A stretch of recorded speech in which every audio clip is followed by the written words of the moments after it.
Olá, turma! Nessa videoaula nós iremos estudar sobre o sistema reprodutor feminino. Como nós observamos na aula anterior, o sistema reprodutor humano ele é distinto para os sexos genéticos feminino e masculino, então os seres humanos eles são edimórficos. Do ponto de vista da origem embriológica, em relação ao desenvolvimento dos órgãos internos, existe um estágio bipotencial ali no feto que tem aí cerca de 6 semanas. Os órgãos reprodutivos internos, eles têm um potencial para desenvolver e formar as estruturas tanto masculina quanto feminina. Esse estágio bipotencial, ele é composto por dois ductos. Nós temos aí o ducto de Miller e o ducto de Wolff, além dessa gônada aqui bipotencial. O que é que vai acontecer nas mulheres? Nas mulheres, devido à não presença daquele gene SRY, que produz aquela proteína SRY, o córtex gonadal ele vai se diferenciar, formando o ovário. Isso acontece justamente na ausência dessa proteína SRY e sob a influência dos genes específicos femininos. Além disso, como não existe a formação do testículo e posterior liberação de testosterona, nós observamos a degeneração do ducto de Wolff, uma vez que a testosterona é importante para a evolução desse ducto. Um outro fator interessante é que durante o processo de nascimento, a ausência do hormônio antimileriano nas mulheres permite que esse ducto de Miller ele forme aí as tubas uterinas, o útero e a parte superior da vagina. Então, resumidamente, na mulher, o córtex gonadal ele vai formar um ovário, a medula gonadal ela vai regredir, o ducto de Wolff ele vai regredir por causa da ausência da testosterona e o ducto de Miller vai se diferenciar aí na tuba uterina, no útero, no colo do útero e na porção aí superior da vagina, uma vez que a gente não vai ter o hormônio antimileriano. Já em relação ao desenvolvimento da genitália externa, nesse estágio bipotencial, o que nós observamos é uma eminência lábio-sacral, um tubérculo genital, o sulco uretral e a prega uretral. Nas mulheres, cerca de 10 semanas do desenvolvimento, o que a gente vai observar é que não vão ter aqueles hormônios androgênicos, e em especial a questão da dihidrotestosterona, porque a dihidrotestosterona é que é responsável por fazer o desenvolvimento daquela genitália externa masculina. Na ausência dessa dihidrotestosterona, a gente vai observar o desenvolvimento do clitóris, e essa genitália externa ela vai ser femininizada. Ao nascimento, o que a gente vai observar é a presença dos lábios maiores, lábios menores, do clitóris, o ósseo da uretra e o ósseo da vagina. Então, resumidamente, na mulher, o tubérculo genital ele vai formar o clitóris, as pregas e os sulcos uretrais vão formar os lábios menores, os ósseos da vagina e da uretra, e a eminência lábio-sacral vai formar os lábios maiores. O processo de gametogênese ele também é diferente para o sexo genético masculino e para o sexo genético feminino. Do ponto de vista da divisão celular, a gente vai ter a mitose, que é aquele processo de proliferação de células germinativas, onde a gente vai observar 46 cromossomos por célula. Aqui somente vão ser mostrados dois, tá? Então, que a gente chama de 2Ns. E o processo de meiose, inicialmente a gente vai ter esse DNA sendo replicado, mas sem que ocorra o processo de divisão celular. Então, a gente vai passar de 46, né, para 46 cromossomos aqui duplicados, nós vamos chamar de 4N. O processo de primeira divisão meiótica, esse gameta primário ele se divide em dois gametas secundários, então a gente vai ter 23 cromossomos duplicados, 2Ns, e a segunda divisão meiótica a gente vai ter esses gametas secundários se dividindo. A gente vai ter 23 cromossomos haploides, 1N. É interessante a gente observar que na mulher, a ovogônia ela completa a mitose e o estágio de duplicação desse DNA aí, da meiose no quinto mês ali de desenvolvimento fetal, dando origem ao que a gente chama de ovócito primário, que tem aqui, ó, 4N. E quando a mulher nasce, ela já possui cerca de 500 mil de ovócitos primários formados e ela não vai formar mais. Então, é diferente do que a gente viu lá para o sistema reprodutor masculino. E esse processo de meiose ele só vai ser reativado quando a mulher entrar no seu desenvolvimento sexual, então quando ela entra ali na fase adulta, ou no período aí reprodutivo. E aí o que é que vai acontecer? Esse ovócito primário ele vai ser dividido, dando origem ao ovócito secundário, que é 2N, e ao primeiro corpúsculo polar, que vai degenerar. Se um desses ovócitos secundários aí for escolhido para passar pelo processo de ovulação, ele vai ser liberado aqui do ovário nesse processo de ovulação, e aí sim que a segunda divisão meiótica ela vai acontecer, tá? Um ovócito primário ele dá origem ao ovócito secundário, e essa divisão meiótica vai ocorrer imediatamente antes desse ovócito ser liberado aí desse ovário. Nesse caso, as cromátides irmãs elas vão se separar, mas esse processo de meiose ele é interrompido e só vai acontecer se houver o processo de fertilização. Se esse ovócito secundário não for fecundado, gente, ele vai degenerar. Mas se ele for fecundado, aí o que, que a gente vai ter?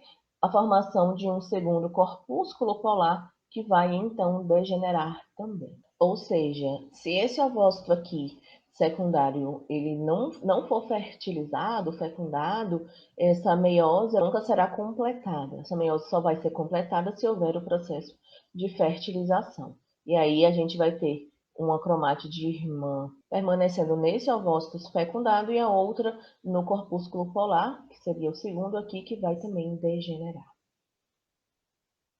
Em relação aos hormônios esteroidais sexuais, a gente vai ter os hormônios progestágenos, principalmente a progesterona, e os estrogênios, como por exemplo o estradiol e a estrona, que são aí alguns dos principais. Eles são produzidos principalmente naquela região ali dos nossos ovários. Mas a mulher também tem produção de andrógenos, tá? O próprio ovário e também o córtex das glândulas suprarrenais produzem alguns hormônios androgênicos. Do ponto de vista anatômico, observando a genitália externa feminina, né, de um ponto de vista que um profissional de saúde ele tem quando ele vai realizar algum tipo de exame pélvico, ginecológico, como por exemplo o exame de Papa Nicolau. Então, o que a gente está observando é a chamada genitália externa feminina, que também é chamada de vulva ou de pudendo.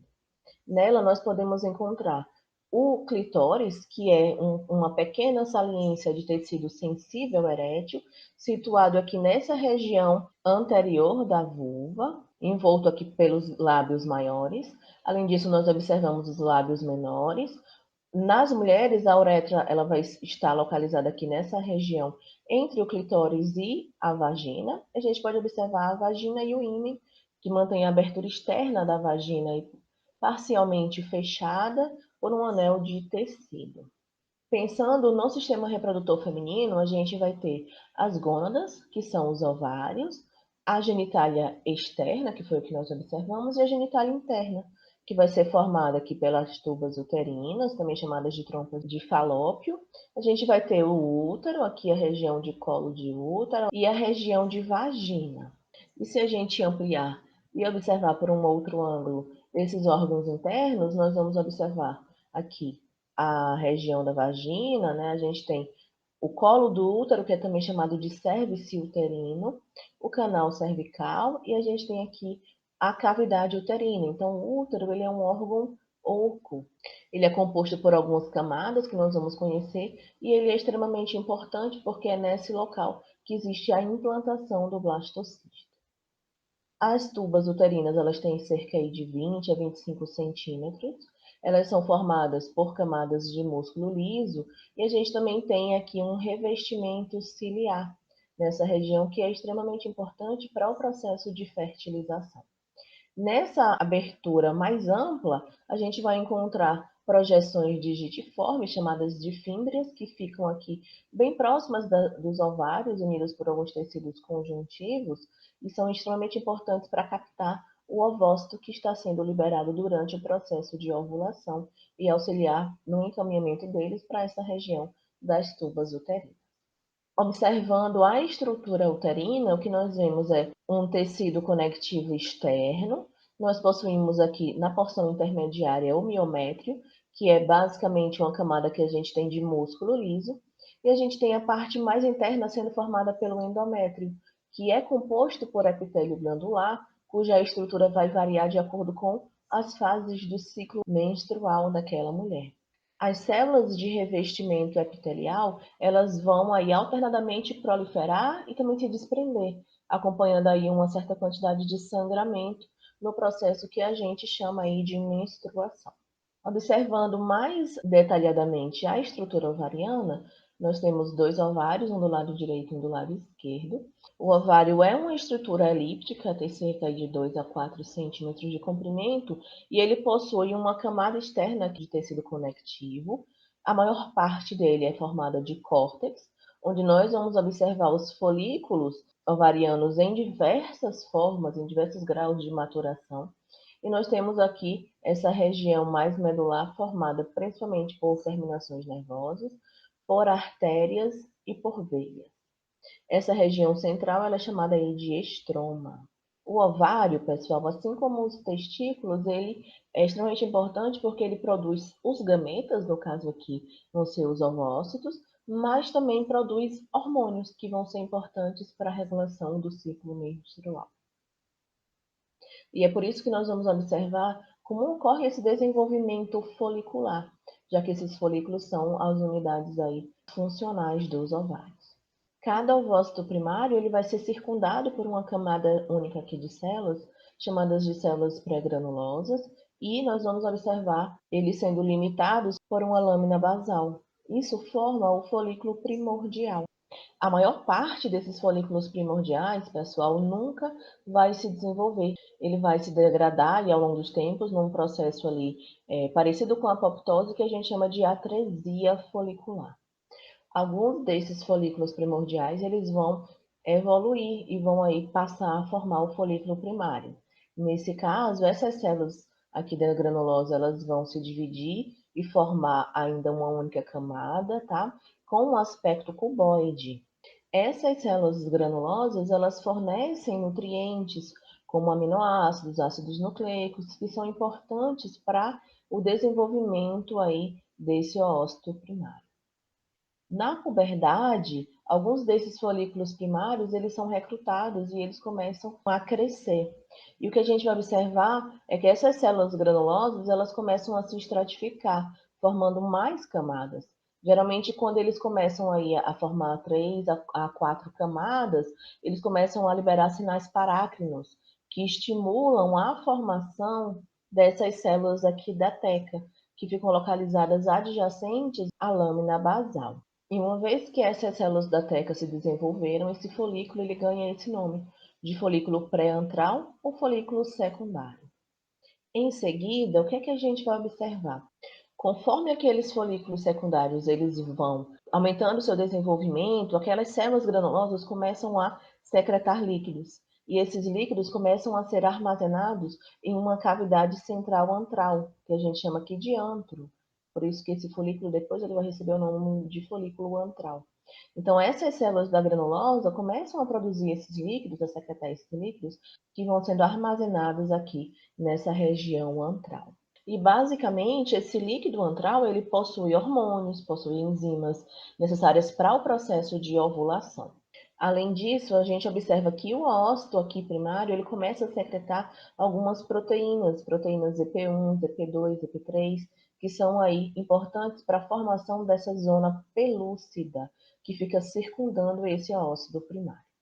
Nós também podemos observar nessa imagem as chamadas células do cúmulus, ou também chamadas de cúmulos oóforos, ou de coroa radiata, que é a camada de célula que fica aqui adjacente ao ócito primário, aqui próximo da lâmina basal, né? Interna ao antro. E essas células, pessoal, do cúmulo, elas são liberadas com o ócito durante o processo de ovulação. E é importante porque auxilia as fímbrias a poderem captar e mover esse ócito para dentro das tubas uterinas. Uma coisa super relevante é que a partir dos folículos terciários ou folículos antrais, somente alguns deles vão sobreviver até alcançar esses estágios finais aí de crescimento, que geralmente vai formar o folículo antral tardio ou aí o folículo dominante, que vai se desenvolver até o momento ali de liberação desse ócito primário. Nesse caso, a gente observa uma grande quantidade de líquido nessa região do antro, que é importante para aumentar a pressão, fazer uma pressão aqui nessa região e facilitar literalmente a expulsão aqui desse ócito secundário. Nessa imagem, nós conseguimos observar que quando um ócito primário ele se desenvolve, ele se divide, aí forma um ócito secundário e o corpúsculo polar, que depois degenera. Nós conseguimos observar a zona pelúcida, que é formada pelas proteínas EP1, EP2, EP3. A gente tem aqui as células do cúmulos, né, cúmulos oóforos, uma região de antro, repleta de líquidos, as células granulosas murais. Aqui a gente tem lâmina basal e a gente vai ter as células da teca rodeando toda essa estrutura aqui folicular.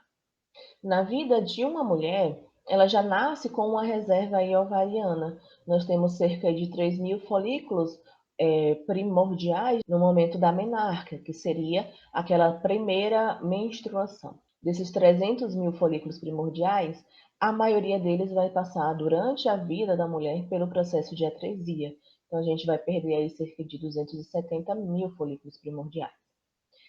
O resto vai passar pelos processos de desenvolvimento, crescimento, mas a grande maioria vai ser perdida também pelos processos de atresia, seja como folículo primário, secundário ou terciário.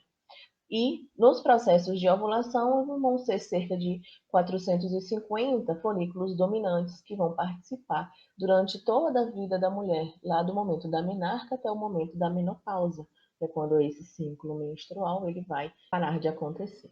Do ponto de vista desse controle hormonal, estímulos internos ou ambientais atuam na região de hipotálamo.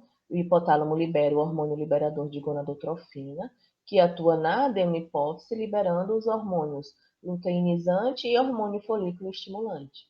O hormônio folículo estimulante atua na região de gônadas, né, nos ovários, para estimular o processo de formação de gametas. O hormônio luteinizante atua em células endócrinas para levar à formação de hormônios esteroides e peptídicos, mas também nos auxilia na produção de gametas. E existem alças de retroalimentação negativas que vão limitar a formação de mais desses hormônios.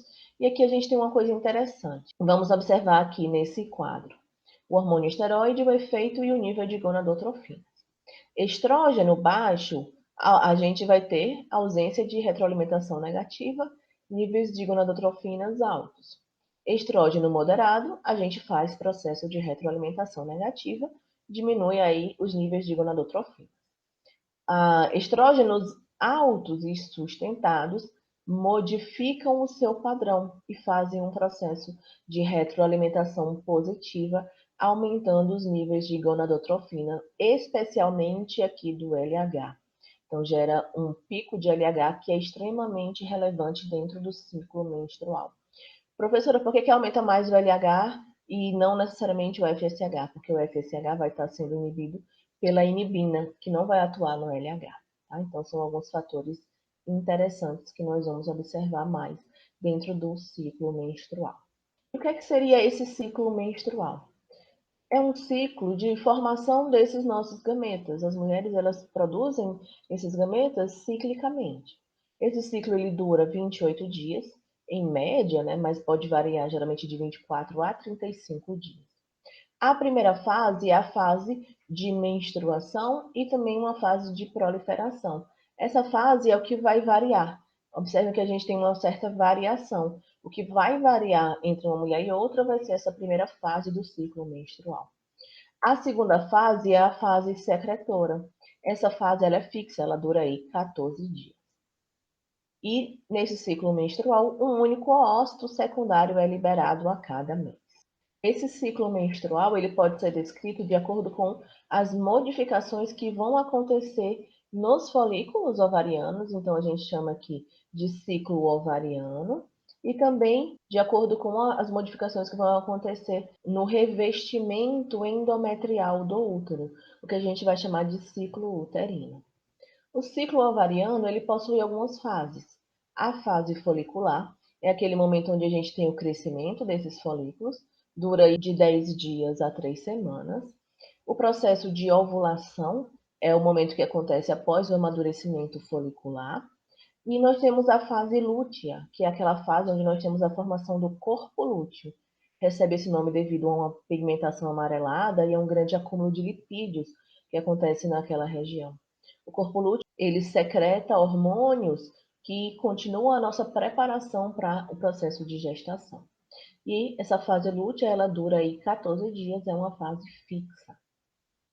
Já o ciclo uterino, ele é composto pela menstruação, que ocorre junto com a fase folicular. Nesse momento ocorre descamação e sangramento uterino. A fase proliferativa, que ocorre desde a fase folicular até o processo de ovulação. Nesse momento existe proliferação das células endometriais, antecipando-se a gestação, então precisa se preparar para esse momento. E na fase secretora, que ocorre após a ovulação, a gente vai ter hormônios sendo secretados pelo corpo lúteo que vão converter o endométrio em uma estrutura mais secretora, que é relevante para o processo de gestação também. Nós vamos observar o ciclo menstrual a partir de várias visões diferentes. Nesse início, nós vamos observar o que acontece com a produção hormonal, a produção hipofisária e a produção ovariana. Então, o ponto 1, o dia 1 é sempre considerado o momento do primeiro dia da menstruação, porque esse é um fato que a gente consegue visualizar. E a partir disso a gente faz as nossas contagens. Inicialmente, a gente teria o corpo lúteo secretando os hormônios progesterona e estrógeno para facilitar a modificação daquela região endometrial para aumentar o perfil secretório. Só que o corpo lúteo ele vai começar a morrer e aí esses níveis de estrógeno e progesterona que ele estava secretando vão diminuir, tá? Aí, como esses níveis de estrógeno e progesterona vão diminuir, a hipófise ela vai reconhecer isso e ela vai responder a essa queda de estrógeno e progesterona, aumentando a secreção de FSH. Então, quando vai caindo os níveis de estrógeno e progesterona que faziam feedback negativo para a hipófise, agora a hipófise não vai ter mais esse feedback negativo. Então, ela começa aqui a aumentar a secreção de FSH. Próximo ponto. O FSH, ele vai recrutar alguns folículos ali antrais grandes para entrar na fase de crescimento rápido. Existem receptores para FSH nesses folículos, tá, pessoal? E aí, esses folículos, começando a se desenvolver mais rapidamente, começam a secretar pequenas quantidades de estrógeno, por isso que o estrógeno vai aumentando, e também de inibina. Em seguida, o estrógeno e a inibina vão levar aí a ativação de alças de retroalimentação negativas lá na hipófise para o FSH. Então, eu já estou dizendo, olha, já tem estrógeno, diminui a produção de FSH. Então, o FSH vai caindo à medida que a gente vai aumentando a quantidade de estrógeno e de inibina. Em seguida, esses níveis de FSH em declínio causam a atresia de todos os folículos, menos de um. Então, é interessante, porque o FSH ele vai fazer a seleção de um folículo dominante. O folículo que melhor responder ao FSH, ele ganha, e os outros vão sofrer a atresia. Por quê? Porque agora a gente vai ter baixos níveis de FSH. Então, aquele que conseguir responder mesmo assim a esses baixos níveis vai ser o selecionado, o folículo dominante, tá? E esse folículo dominante, uma vez selecionado, ele vai começar a produzir grandes quantidades de estrógenos. É por isso que a gente vai ver um pico aqui, ó, de estrógeno acontecendo. Nesse caso aqui, de 17 beta-estradiol. Em seguida, o que é que esse estrógeno alto vai sinalizar para o nosso corpo? Lembra que eu falei que existe uma diferença nessas alças de retroalimentação? O estrógeno aqui aumentado por um período sustentado, tá? Que geralmente é de 36 horas. E isso produz um feedback positivo nos gonadotrófos. E aí isso leva ao surto de LH, aumenta a quantidade de FSH, tá vendo, pessoal? Mas aumenta muito mais a quantidade de LH. Porque aqui a gente tem a inibina atuando nesse FSH, inibindo a sua liberação. A inibina não atua sobre o LH. E aí é por isso que a gente tem o que a gente chama de surto de LH, é um pico de LH. E esse ponto ele é crucial. Olha onde é que ele está acontecendo, mais ou menos aqui no dia 14. Por que o surto de LH é tão importante dentro do ciclo menstrual? porque é esse surto de LH que induz o processo de maturação meiótica, de ovulação e luteinização. A gente faz o processo de ovulação, libera aquele ócito secundário e forma o corpo lúteo com o que sobrar. Eu vou já mostrar isso para vocês. E em seguida, ó, esse corpo lúteo que é formado, ele começa a produzir quantidades de progesterona. Então, o corpo lúteo começa a jogar muita progesterona e quantidades aí de estrógeno e de inibina.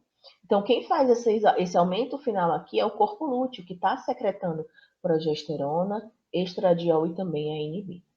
Então, como a gente tem níveis altos de progesterona, estrógeno e inibina, a gente vai aumentar as alças de retroalimentação negativas para a hipófise e reduzir a formação desses hormônios hipofisários. É por isso que a gente vê as quedas de LH e de FSH, quando a gente tem um aumento da produção de progesterona e estradiol aqui. E aí o corpo lúteo, ele progressivamente ele se torna menos sensível ao LH basal e ele vai morrendo. Se não houver o processo aí de fertilização, aí esse corpo lúteo também vai morrendo. Dessa forma, a gente vai ter a redução dessa produção de progesterona e estradiol, e depois a gente reinicia o ciclo menstrual. Isso aqui do ponto de vista dos hormônios hipofisários e ovarianos. As oscilações mensais aí dos estrógenos ovarianos fazem com que o endométrio ele passe por diferentes fases no ciclo menstrual. A gente tem a fase proliferativa, a fase secretória e a fase menstrual. Durante o processo de seleção daquele folículo dominante, o endométrio está passando pela fase final da menstruação. Em seguida, com a escolha daquele folículo dominante, ele começa a produzir níveis elevados de estrógeno. No ovário, a gente vai estar lá na fase folicular, enquanto que no útero a gente vai observar a fase proliferativa, que é onde o estrógeno ele passa a atuar e estimular os processos proliferativos dessas camadas funcionais uterinas, preparando para aquele momento da gestação. Além disso, uma outra coisa que o estrógeno faz nessa fase proliferativa é estimular o aumento na expressão de receptores de progesterona, o que vai ser importante para a atuação da progesterona lá da fase secretória. O dia 14 aqui é o dia da ovulação. Em seguida, depois da ovulação é liberado o ósseo secundário e formado o corpo lúteo.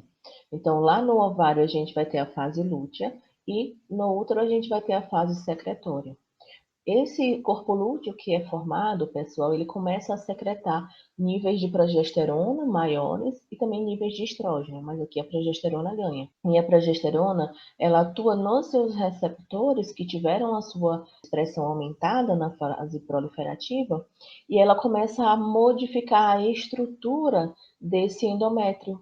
Ela começa a diminuir o processo de proliferação dele, de aumento, né, das suas camadas, e ela começa a tornar esse endométrio com um perfil muito mais secretor. Aumenta a quantidade dessas glândulas secretórias, aumenta o tamanho delas.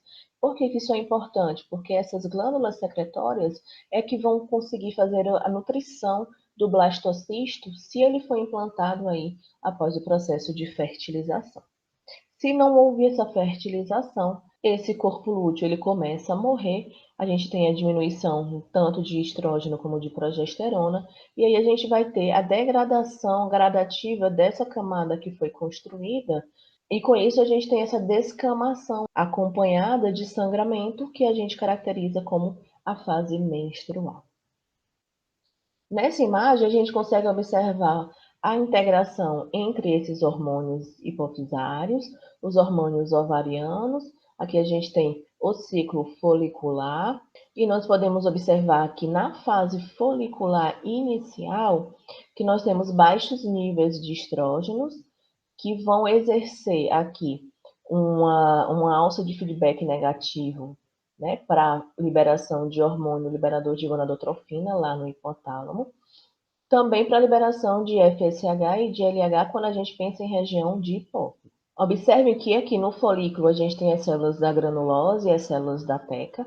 As células da teca liberam andrógenos que também atuam nas células da granulose. E essas células da granulosa, elas estimulam a produção de hormônio antimileriano e elas levam à formação de estrógenos. Esses estrógenos, eles geram alças de retroalimentação positivas para as próprias células da granulosa, para estimular a formação de mais estrógeno.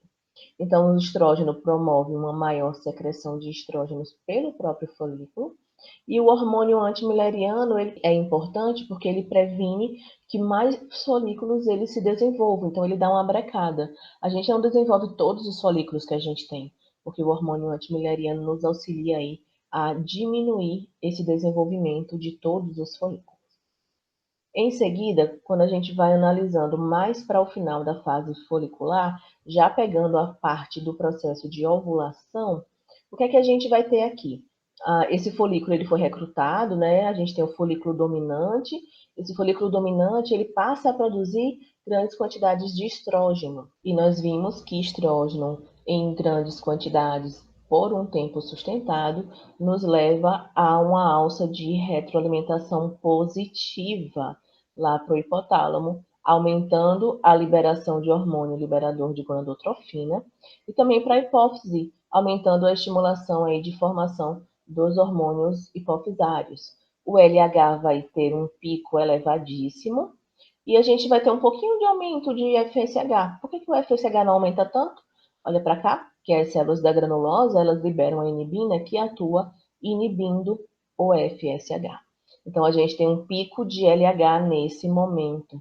E esse pico de LH é que induz o processo de ovulação.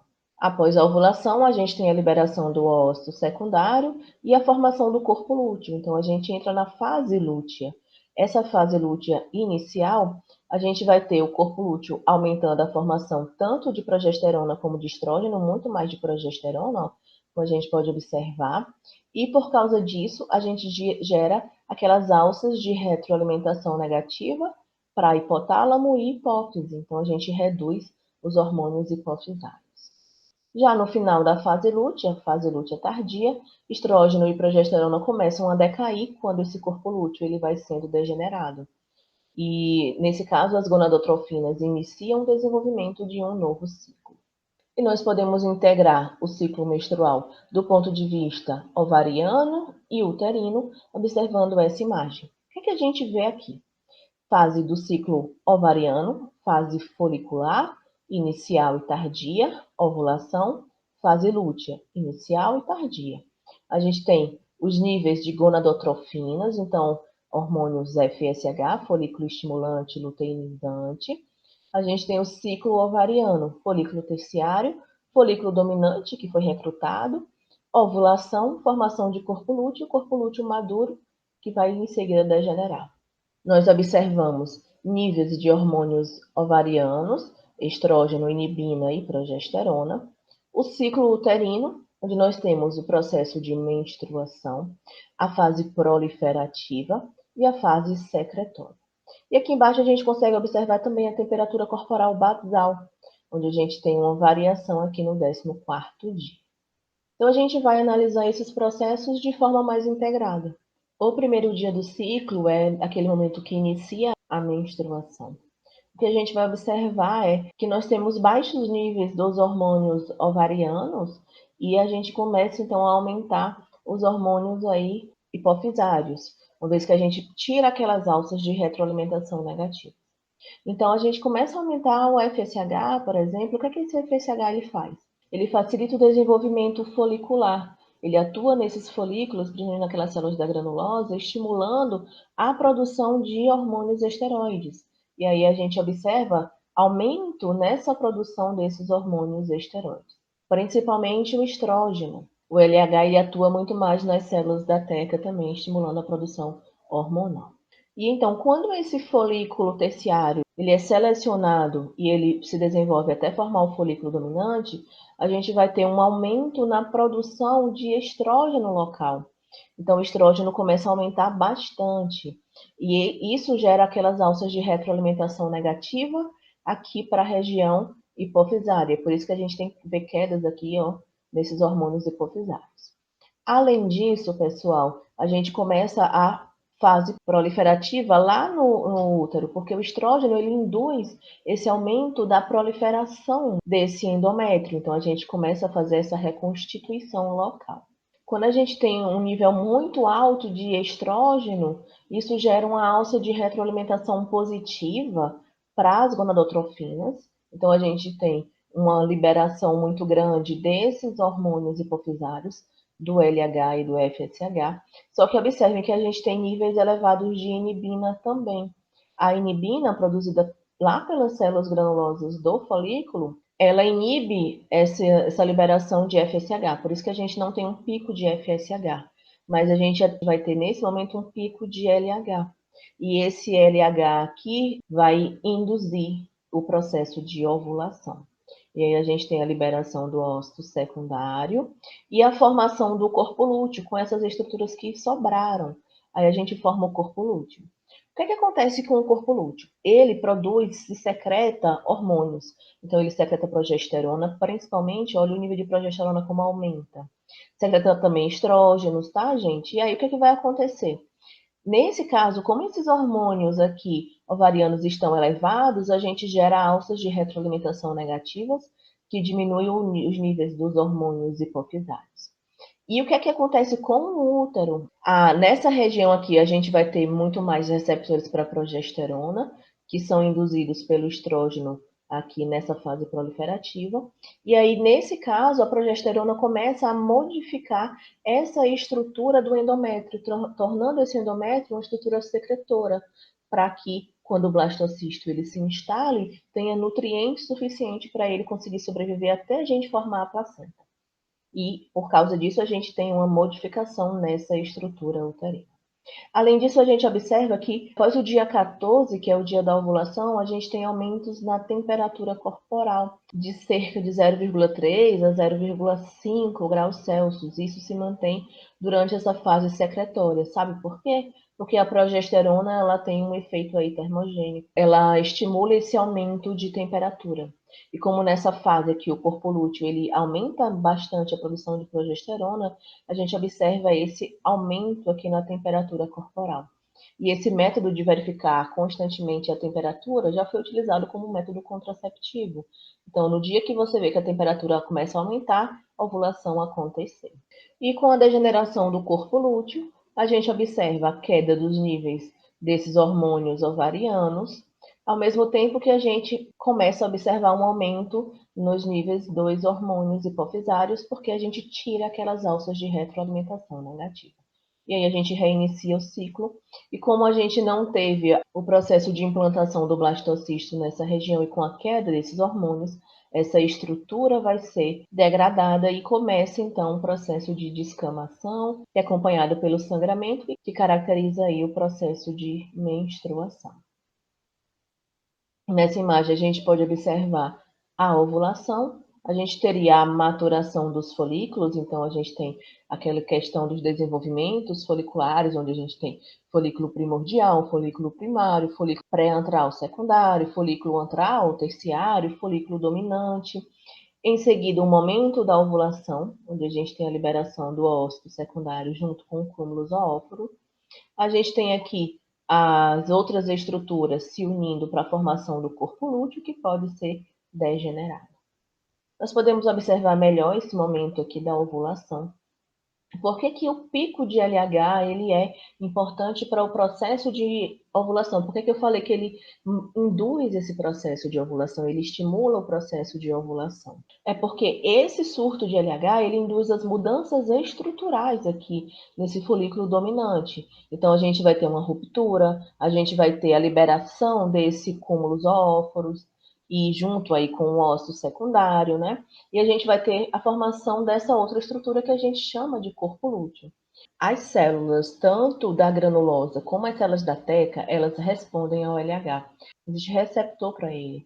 E aí, o que elas começam a fazer? Elas começam a liberar citocinas pró-inflamatórias e várias enzimas hidrolíticas. Por isso que a gente tem essa ruptura, essa quebra. Então, essas células inflamatórias e as enzimas hidrolíticas são importantes para fazer essa ruptura da estrutura desse folículo dominante. E uma vez que a gente fez essa ruptura, as células da teca, elas migram para essa região antral aqui. Elas migram para essa região, se juntam com as células da granulosa que estão aqui, e aí elas formam as células lúteas, que dão origem a esse nome aí de corpo lúteo. Quando a gente fala das funções dos estrógenos ovarianos, eles estão muito envolvidos com o desenvolvimento uterino, desenvolvimento dos órgãos sexuais externos, também das mamas, e isso aumenta aí no período da puberdade. Também estão associados com o crescimento ósseo, com a atividade metabólica que é diferenciada de mulheres para homens. Por isso que as mulheres elas fazem uma deposição de gordura mais em tecido subcutâneo, na região aí das coxas, dos glúteos, né? Que diferencia aquele depósito retroperitoneal que acontece nos homens. A pele da mulher ela tem uma textura mais macia e mais lisa, devido a essa produção de estrógenos. A distribuição de pelos, ela varia, isso também é um pouco influenciado pelos próprios andrógenos, tá, gente? Que são produzidos lá no córtex da suprarrenal. Os pelos das mulheres se distribuem de forma diferente dos homens. O balanço hidroeletrolítico, a mulher ela retém muito mais sódio, consequentemente muito mais água do que os homens. E a atuação das glândulas sebáceas, que pode levar aí ao surgimento de acne. A progesterona, ela é muito envolvida com as mudanças no endométrio uterino, ela estimula um perfil secretório, o que facilitaria o processo de implantação do blastocisto. Também estimula a diminuição de contrações uterinas, evitando a expulsão desse óvulo, e atua lá nas trompas de Falópio ou tubas uterinas, auxiliando na nutrição do óvulo fertilizado, além de estimular o desenvolvimento das mamas. Com base num ciclo menstrual, é possível fazer um método contraceptivo chamado aí de tabelinha, que é facilmente construído. Se a mulher tiver uma irregularidade no seu ciclo menstrual, né, é importante anotar aí as datas do primeiro dia da menstruação, de pelo menos 8 ciclos consecutivos. Esse tamanho do ciclo, geralmente, na maioria dos casos, vai ser de 28 dias. E o importante é que esse ciclo ele se repita com certa regularidade para que você possa utilizar esse método aí de tabelinha. A ovulação, pessoal, ela acontece aí 14 dias antes da próxima menstruação, aproximadamente. Já a menstruação, ela sempre ocorre no 14º dia após a ovulação, quando a gente tem um ciclo de 28 dias. Uma atenção aqui, somente a segunda fase do ciclo, que é a fase lútea, ela é regida por feedback negativo e, portanto, ela é um processo autolimitado, que apresenta aí uma duração mais ou menos fixa de 14 dias. Devido a essa duração fixa que a gente consegue construir esse método. A variabilidade aí da duração do ciclo menstrual se dá por conta da primeira fase. Até chegar na ovulação, isso pode variar de mulher para mulher.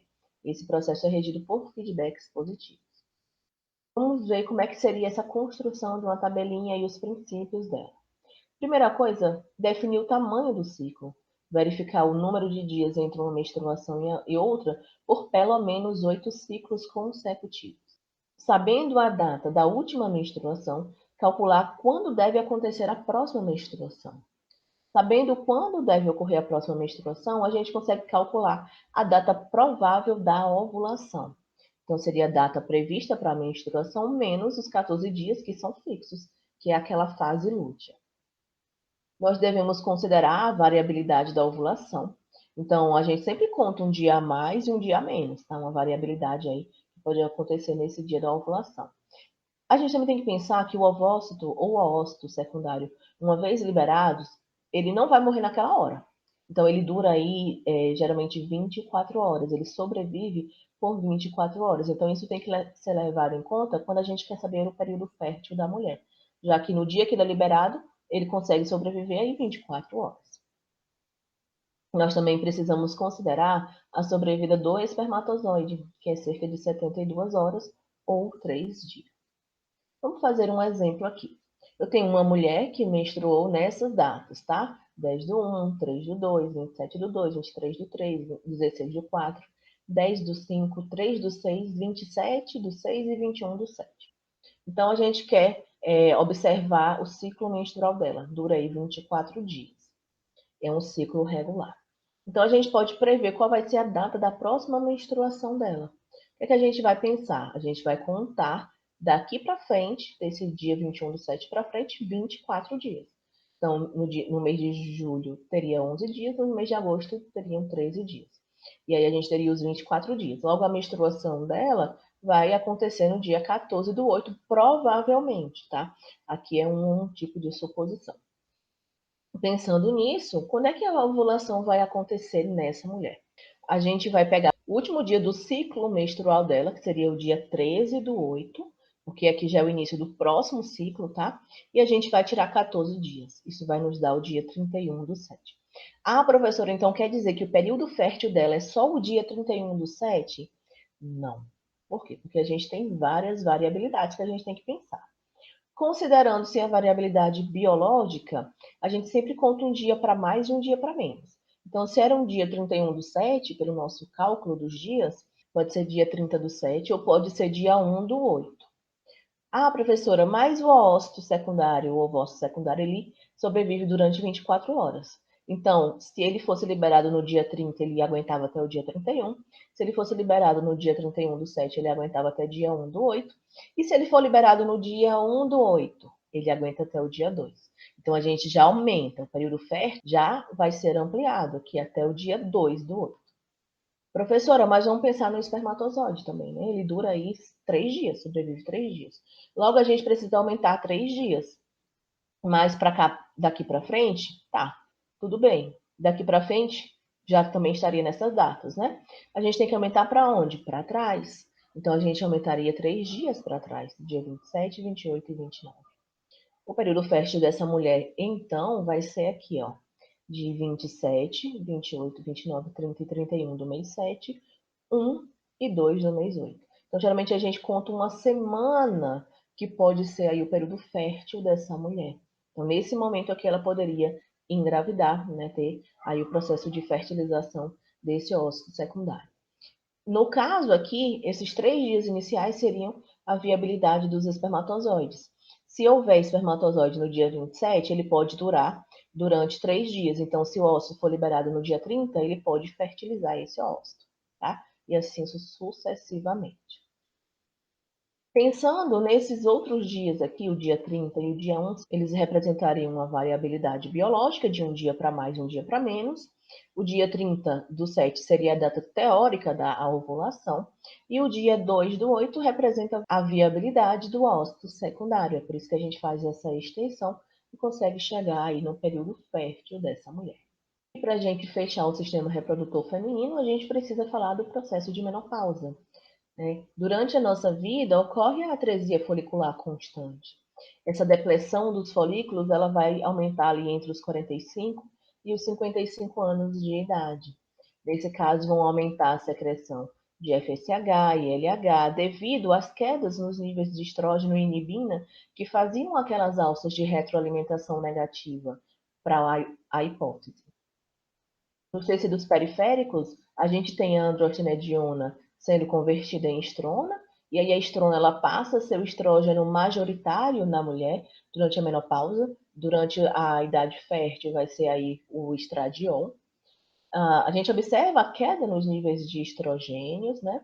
Aparecem ondas de calor que levam ao aumento da temperatura corporal em cerca de 0,4 graus Celsius, um ressecamento vaginal, a queda da libido e também o processo de osteoporose, porque o estrógeno auxilia na atividade dos osteoblastos que facilitam a deposição de cálcio aí nos ossos.